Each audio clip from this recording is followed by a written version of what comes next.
Bienvenue dans Murmure au coin du feu. Ici, les histoires prennent vie dans la chaleur des flammes et le murmure du vent. Ce soir, laissez-vous emporter au cœur d'une histoire où tout peut arriver, même les choses les plus étranges qui semblent appartenir à d'autres mondes. Alors, installez-vous confortablement et laissez-vous guider par ma voix ensoleillée qui chante la Provence. Bienvenue dans Murmure au coin du feu.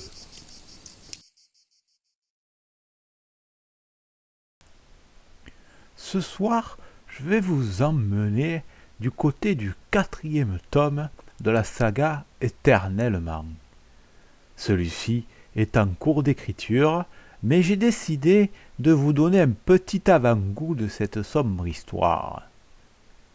Voici Éternellement, tome 4, Les roses de sang.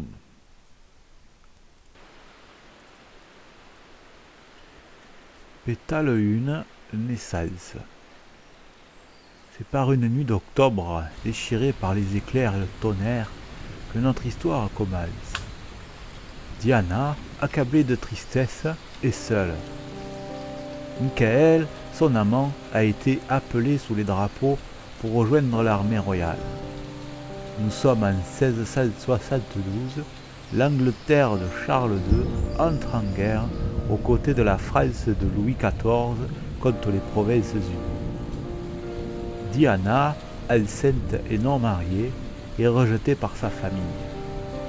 Elle n'a d'autre choix que de s'exiler dans une petite bourgade anonyme de la campagne anglaise.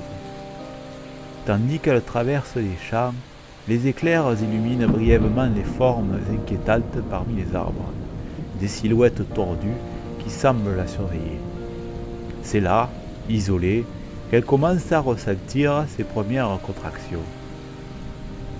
Cherchant désespérément un abri, Diana trouve refuge dans une vieille grange abritant une chevaux et un bœuf. Son amie, Stéphanie, fidèle et dévouée, l'accompagne et lui procure un semblant de confort. Dehors, l'orage redouble de violence, comme si le ciel lui-même partageait la douleur de Diana. Le vent hurle à travers les fissures de la grange, produisant un son qui ressemble à des lamentations. Issue d'une famille catholique, Diana pense soudain au récit de sa grand-mère, qui lui parlait des anciennes divinités celtiques, notamment de la déesse Anna, protectrice et mère nourricière. « Pitié, Anna, venez-moi en aide, implore-t-elle dans une souffle douloureux. « Je suis là, dit Anna, tu n'es pas seule, courage, répond Stéphanie. » Après des heures d'effort, Diana donne enfin naissance à un petit garçon qu'elle nomme Armand. Mais au lieu de ressentir de la joie, elle est submergée par une tristesse infinie. Que vais-je devenir? Comment vais-je élever cet enfant, murmure-t-elle désespérée. Nous trouverons une solution, Diana, je te le promets, lui rassure Stéphanie. Épuisée, Diana finit par s'endormir, mais elle est brusquement réveillée par une odeur de fumée. Autour d'elle, la grange est en flammes, frappée par la foudre. Les flammes dansent comme les ombres démoniaques, projetant sur les murs les formes terrifiantes. Le petit Armand hurle, sa voix perçant le rugissement des flammes. « Au secours !» crie Diana, paniquée. Stéphanie, qui s'était éloignée pour chercher de quoi déjeuner, revient en courant. Les flammes dévorent déjà une grande partie du bâtiment. Les propriétaires, alertés par le bruit des poutres qui s'effondrent, tentent d'éteindre l'incendie. Malheureusement, il est trop tard pour Diana. Les flammes l'encerclent et sa silhouette disparaît dans l'enfer ardent. Tandis qu'un cri de désespoir s'élève au milieu du chaos, Stéphanie, impuissante, assiste à la scène avec horreur. Cependant, un cri persistant guide les secours vers le coin de la grange où Armand est resté. Le propriétaire, dans un acte héroïque, plonge au cœur des flammes et parvient à sauver l'enfant. Stéphanie, pétrifiée de terreur, prend machinalement le nourrisson dans ses bras. Elle le serre contre elle, incapable de contenir ses larmes. Que faire maintenant? Elle n'a que 16 ans et ne sait rien de l'éducation d'un enfant. Le propriétaire, déjà accablé par les difficultés de subsistance et la peste qui ravage les grandes villes, lui propose une solution: confier Armand à l'église.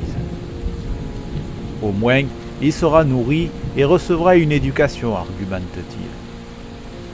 Stéphanie, bien qu'hésitante, finit par accepter. Elle sait que l'orphelinat est austère, mais elle n'a pas d'autre choix. Le propriétaire lui prête sa vieille charrette pour l'amener au lieu saint. Arrivée devant l'église, Stéphanie frappe timidement à la porte. Une bonne sœur lui ouvre, le visage empreint de douceur, mais dans ses yeux brille une gravité empreinte d'ombre. « Que veux-tu, ma fille ?» demande la religieuse d'une voix calme, presque trop douce. Stéphanie tend l'enfant, emmitouflé dans un linge, à la femme bienveillante. Son père est parti pour la guerre et sa mère est morte dans un incendie hier soir. Je ne sais pas quoi faire de lui. Pouvez-vous m'aider ? La bonne sœur observe Stéphanie avec un regard attentif, scrutant son visage comme pour y lire une histoire plus complexe. « Et toi, ma fille, qui es-tu » ? « Je m'appelle Stéphanie, répond-elle hésitante. « Tu sembles bien jeune, où comptes-tu aller après ?»« Eh bien, je ne sais pas. » La religieuse sourit doucement, mais un certain poids semble alourdir ses traits. « Nous cherchons de la main-d'œuvre. Si tu restes, nous t'apprendrons à élever cet enfant. A-t-il un prénom ?»« Oui, il s'appelle Armand. »« Eh bien, ma fille, entre. Nous allons nous occuper de vous deux. Sœur Chantal, sœur Maria, nous avons de nouveaux pensionnaires. » Stéphanie entre dans l'église et la lourde porte bardée de fer se referme derrière elle dans un sinistre fracas. Ainsi, le premier pétale tomba. Et bien voilà, c'est ainsi que se termine ce nouvel épisode. Les flammes s'éteignent doucement, mais les murmures continuent de résonner. Merci d'avoir partagé ce moment au coin du feu. Si cette histoire vous a intrigué, touché ou transporté dans les méandres de mon univers, pourquoi ne pas prolonger l'expérience ? Retrouvez mes ouvrages sur le site Murmure au coin du feu, où chaque récit vous invite à un nouveau voyage. D'ici là, les flammes vous attendent, prêts à illuminer d'autres histoires. Prenez soin de vous et de vos proches, et à bientôt par des